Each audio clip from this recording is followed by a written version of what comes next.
this position of my front heel, which is dramatically raised. So the calf, the front calf, and the serratorius, the muscle from like the inside of the quad, what they call it in Kung Fu, this area, all the way to the inside of the knee is activated. So front heel is up.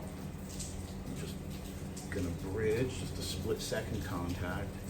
Boom, and land the elbow. Start out, warm things up. We can touch them, we can reach them with a touch. Sometimes we want to disengage. We don't let people know every time we touch them, we're going to strike. They're going to time us in a second. So, touch, elbow. Do it out of a clinch too. Do it out of a collar, grabbing the back of the neck hard, and pinching the elbow in for the forearm against the front of the chest.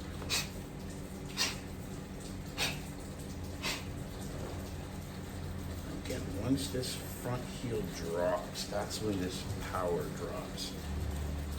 Then we breathe out.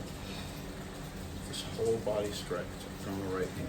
Front heel is up, boom, front heel drops. This is just the dropping of this box. This box is dropping and being thrown forward. And then the rear heel is up, and now the rear heel drops. So we're sitting down with this part of the box, our glutes. Bring it along with our quads here, same as the punch chain. Front shoulders become the rear shoulders become the front shoulder. You can replace anything happening on top, whether it's blocks, strikes, no matter what they be, or elbows. Regardless, this is all happening from the glutes, the space between the glutes and the heels and the feet. This is just following along here. Boom, boom. Rear heel up, front heel up, front heel drops, rear heel drops, front heel drops, rear heel drops.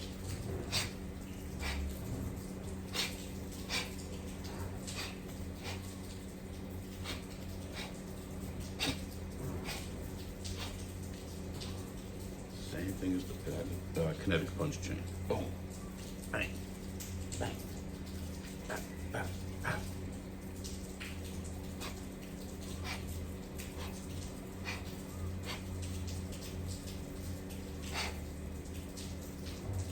Use that to just load up power jab training to technical training to where we're not using the active shoulder, whether it's training the cross, we're training the lead jab, block, jab, just walk forward, or even stay in place with this clip clopping of the feet,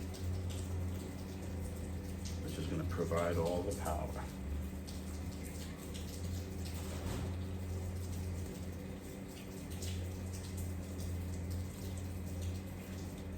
Breathe and do this enough that we can actually generate full force power behind it, and even more power because we've got the foot leverage.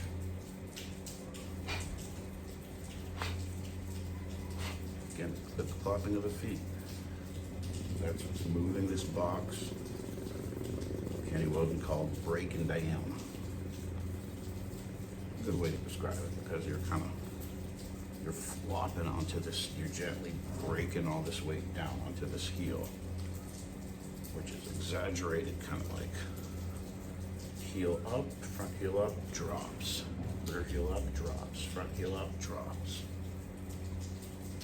You see that? I'm not even moving the arms, just moving the glutes and the quadriceps. And that's putting these shoulders and hands into these positions. Breathe with that.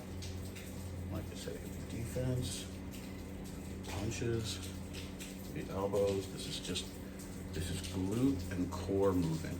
Iliopsoas, lower back, hamstring, glutes, definitely quads. Quads are everything here.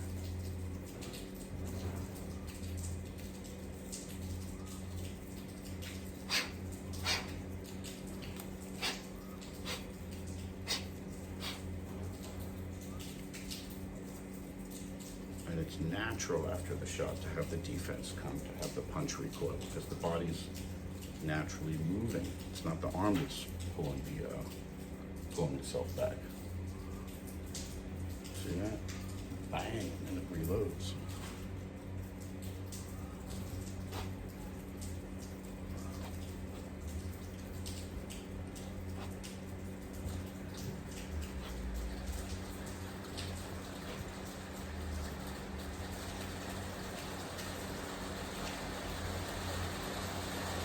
Sorry, got a little monsoon happening here. Oh, nice.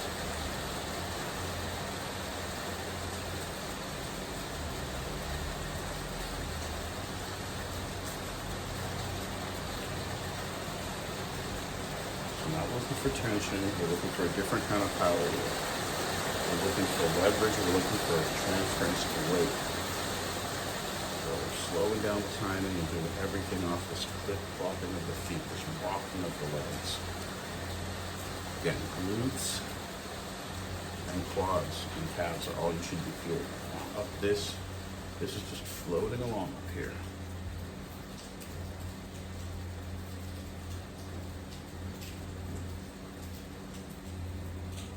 But doing it, you can feel the power, you can feel the force, you can feel the leverage coming through the body because everything is cross-coordinated.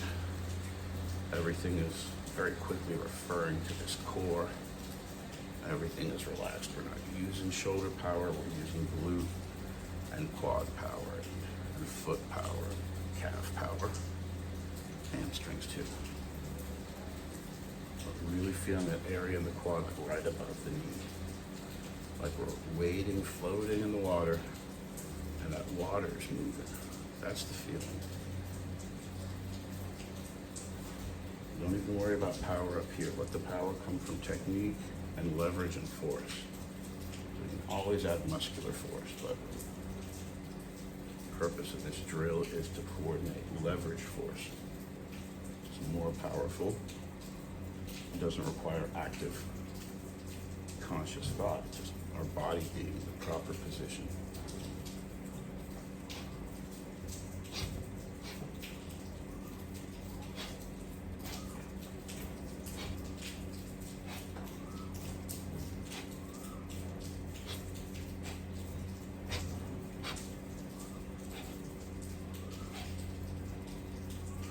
Angulate all sorts of different ways with the elbow, but whatever it is, it's not like boxing. You want to make sure that the arms float up and guard the temple while we're throwing these elbow strikes. We don't want to keep the hand here, the non-hitting hand. So wrap all the way around back here. The head kick could be coming, hook punch could be coming, anything. So really want to be covered. If we're anywhere within range of landing an elbow, we're within range of eating any conceivable shot that can come. So don't have a really high exaggerated guard when we're throwing those elbows. Everything else, punches, wrestling, kicking, it's where you want to, but elbow range, the person is by definition right next to us, so we've got to have that high tight guard.